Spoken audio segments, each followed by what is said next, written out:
Assalamualaikum warahmatullahi wabarakatuh. Saya Suci Hayati Panjaitan dari jurusan Agribisnis Fakultas Pertanian Universitas Riau. Di sini saya akan menjelaskan materi tentang identitas nasional. Nah, apa itu identitas nasional? Menurut Kailan 2007, identitas nasional pada hakikatnya adalah manifestasi nilai-nilai budaya yang tumbuh dan berkembang dalam aspek kehidupan satu bangsa dengan ciri-ciri khas. Dan dengan ciri-ciri khas tadi, suatu bangsa berbeda dengan bangsa lain dalam kehidupannya. Identitas nasional itu merupakan ciri-ciri atau karakteristik keyakinan tentang kebangsaan yang membedakan bangsa yang satu dengan bangsa yang lain.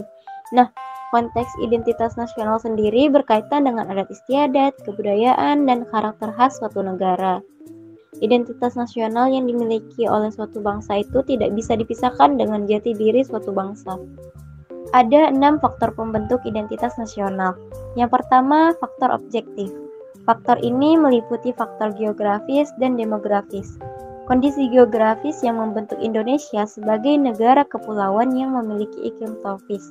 Indonesia juga terletak di wilayah Asia Tenggara. Hal ini dapat mempengaruhi adanya perkembangan kehidupan ekonomi, sosial, dan budaya bangsa Indonesia. Yang kedua, ada faktor subjektif. Faktor ini meliputi faktor sosial, politik, kebudayaan, dan juga sejarah yang dimiliki oleh bangsa Indonesia. Faktor ini sangat mempengaruhi proses terbentuknya masyarakat Indonesia dan juga identitas bangsa Indonesia. Yang ketiga, ada faktor primer. Faktor ini meliputi etnis, teritorial, bahasa, dan juga agama. Indonesia sendiri merupakan bangsa yang memiliki berbagai macam budaya, bahasa, dan juga agama. Meskipun unsur-unsur tersebut berbeda-beda dan memiliki ciri khas masing-masing, namun hal tersebut bisa menyatukan masyarakat menjadi bangsa Indonesia. Persatuan yang terjadi itu tidak serta-merta menghilangkan keanekaragaman yang memang sudah ada di dalam masyarakat Indonesia. Maka dari itu lahirlah istilah Bhinneka Tunggal Ika yang artinya berbeda-beda tetapi tetap satu jua. Yang keempat, ada faktor pendorong. Faktor ini meliputi komunikasi dan juga teknologi. Nah, dalam hubungan ini, ilmu pengetahuan dan teknologi dalam suatu bangsa merupakan identitas nasional yang dinamis. Maka dari itu, pembentukan identitas nasional yang dinamis sangat dipengaruhi oleh kemampuan dan prestasi masyarakat Indonesia. Semua tergantung apakah bangsa Indonesia mau dan mampu membangun bangsa untuk memajukan bangsa dan negara Indonesia. Yang kelima, ada faktor penarik. Faktor penarik ini meliputi bahasa, birokrasi yang tumbuh, dan sistem pendidikan. Bahasa Indonesia merupakan bahasa yang sudah ditetapkan menjadi bahasa nasional dan kesatuan nasional. Masing-masing suku yang ada di Indonesia masih tetap menggunakan bahasa dari daerahnya masing-masing. Dan yang keenam, ada faktor reaktif. Faktor ini meliputi dominasi, pencarian identitas, dan juga penindasan. Seperti yang sudah diketahui bahwa bangsa Indonesia pernah dijajah beratus tahun oleh bangsa asing. Hal ini mewujudkan memori bagi rakyat Indonesia. Memori akan perjuangan, penderitaan, dan semangat yang hadir dalam masyarakat untuk memperjuangkan kemerdekaan. Selanjutnya, jenis-jenis identitas nasional. Yang pertama, identitas fundamental. Identitas fundamental ini memiliki peran yang sangat penting dalam kehidupan berbangsa dan bernegara. Identitas fundamental meliputi dasar negara, falsafah, dan juga ideologi. Identitas ini merujuk pada Pancasila yang terdiri dari 5 sila yang sudah memuat hal-hal yang fundamental untuk menjadi pedoman dalam kehidupan berbangsa dan bernegara. Yang kedua, identitas instrumental. Identitas ini terdapat dalam Undang-Undang Dasar tahun 1945, di mana di dalam undang-undang tersebut sudah terdapat aturan mengenai instrumen sebagai identitas nasional negara Indonesia yang meliputi bendera merah putih, Garuda Pancasila, lagu kebangsaan Indonesia Raya, dan juga semboyan Bhinneka Tunggal Ika. Yang ketiga, ada identitas alamiah.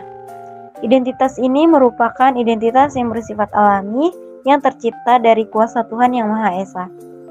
Identitas alamiah meliputi negara Indonesia dengan berbentuk kepulauan. Selanjutnya terdapat unsur-unsur identitas nasional. Unsur-unsur identitas nasional sudah terdapat di dalam Undang-Undang Dasar tahun 1945. Yang pertama ada bendera Indonesia. Bendera Indonesia merupakan sangsaka merah putih. Yang kedua, ada bahasa Indonesia. Bahasa nasional Indonesia merupakan bahasa Indonesia. Yang ketiga, lambang negara Indonesia. Lambang negara Indonesia yaitu Garuda Pancasila. Yang keempat, semboyan bangsa Indonesia. Indonesia memiliki semboyan yaitu Bhinneka Tunggal Ika yang artinya berbeda-beda tetapi tetap satu jua. Yang kelima, lagu kebangsaan Indonesia.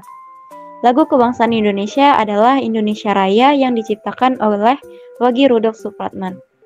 Yang keenam, dasar falsafah negara, yaitu Pancasila yang terdiri dari 5 sila. Yang pertama, ketuhanan yang Maha Esa. Yang kedua, kemanusiaan yang adil dan beradab. Yang ketiga, persatuan Indonesia. Yang keempat, kerakyatan yang dipimpin oleh hikmat kebijaksanaan dalam permusyawaratan perwakilan. Dan yang kelima, keadilan sosial bagi seluruh rakyat Indonesia. Yang ketujuh, ada Konstitusi Negara Indonesia, yaitu berdasarkan Undang-Undang Dasar tahun 1945. Yang kedelapan, ada bentuk negara Indonesia. Indonesia merupakan negara kesatuan yang berbentuk republik. Yang kesembilan, sistem Indonesia. Indonesia menganut sistem pemerintahan presidensial. Selanjutnya terdapat contoh identitas daerah dari Provinsi Aceh. Yang pertama ada Rumah Adat Aceh, yang biasa disebut Rumah Krong Bade, merupakan rumah panggung dengan ketinggian berkisar 2,5 sampai 3 meter dari permukaan tanah.